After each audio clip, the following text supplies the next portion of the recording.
Thank you very much Javed साहब, आपकी बात को सुनकर बड़े महजूज हुए हम लोग. महजूज, do you understand? We enjoyed.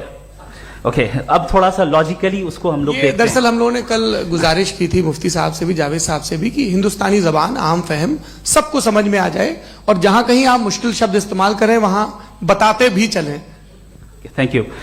तो सबसे पहले हमारे रिस्पेक्टेड जावेद साहब ने हवाला दिया कि खुदा फानी है. कितने मजहब आगे चले गए, किसी ने जुपिटर को खुदा माना, किसी ने किसी को माना. मैं कहता हूं जिसने कॉन्टिंजेंट चीज को खुदा माना, गलत माना, वो खुदा ही नहीं, वो खुदा ही नहीं है.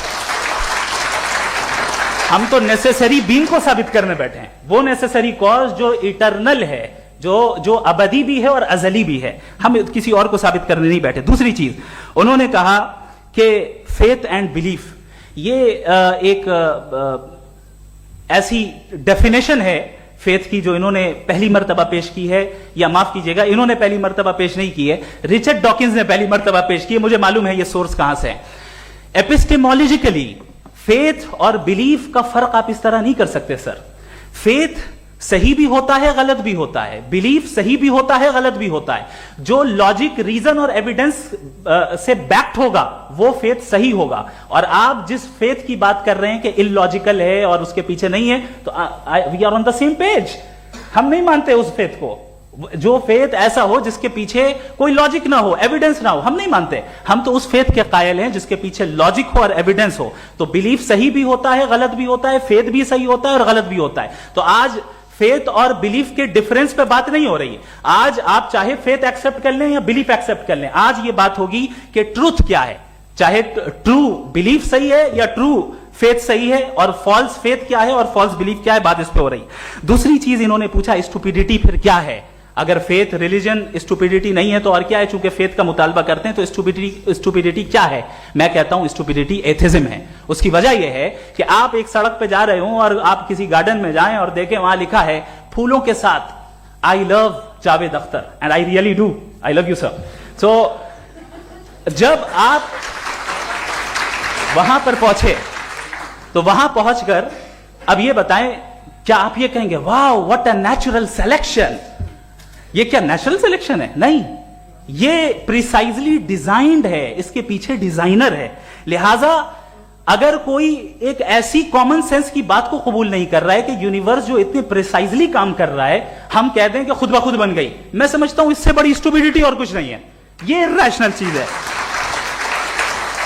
फिर हमारे सर ने कहा कि आपने बॉल पे फोकस किया, आइलैंड पे फोकस नहीं किया. अरे आइलैंड को किसने बनाया यही समझाने के लिए तो बॉल की मिसाल दे रहा हूं. और बॉल भी कॉन्टिंजेंट है, आइलैंड भी कॉन्टिंजेंट है, दोनों नेसेसरी बीइंग का मुतालबा करते हैं. आगे इन्होंने कहा कि नेचर में कोई इंसाफ नहीं है. हम डिसाइड करते हैं कि मोरालिटी क्या होती है, इंसाफ क्या होता है. हम डिसाइड करते हैं, जैसे ड्राइविंग सीट में ट्रैफिक वाला, ये तो किसी खुदा ने नहीं कहा, ये है, इसे कहते हैं फॉल्स इक्विवेलेंस. ये एक लॉजिकल फेलेसी है. आपने जो है मिसाल दी ड्राइविंग की और ट्रैफिक की, ये सब्जेक्टिव मोरालिटी है. आप सब्जेक्टिव मोरालिटी को मिसाल बनाकर ऑब्जेक्टिव मोरालिटी के ऊपर नहीं थोप सकते. इंसाफ की ऑब्जेक्टिव मोरालिटी. अगर आप ये कहते हैं कि नेचर में इंसाफ नहीं है तो इंसाफ का न होना ये नेचुरल हुआ, तो फिर नेचर को नेचर रहने दे. क्यों हम इतना स्ट्राइव कर रहे हैं दुनिया में इंसाफ लाने के लिए? ये तो इलॉजिकल बात है, इरैशनल बात है. इसलिए बहुत सी चीजें ऐसी हैं जो ऑब्जेक्टिवली जो है इविल या गुड हैं, और बहुत सी चीजें ऐसी हैं जो सब्जेक्टिवली हैं. सब्जेक्टिवली जो मोरल होता है या इमोरल होता है उसको हम सोशल कंसेंसस से या पर्सनल प्रेफरेंस से डिसाइड करते हैं. लेकिन जो ऑब्जेक्टिव मोरालिटी है जिसमें इंसाफ आया, जो इन्होंने बार बार रिपीट किया, ये ऑब्जेक्टिव है, सब्जेक्टिव नहीं है. अगर आप कहते हैं ये सब्जेक्टिव है तो मेरा सवाल आपसे ये है, क्या सोशल कंसेंसस के जरिए अगर जुल्म को सही करार दे दिया जाएगा तो आप जुल्म को जस्टिफाई करेंगे? दूसरी चीज इन्होंने यह कहा कि 2 पैक शराब पी लें तो वो उतने पे नहीं रहता, बढ़ जाता है. यही मामला मजहब के साथ है. 2 पैक आप पी लें बढ़ेगा.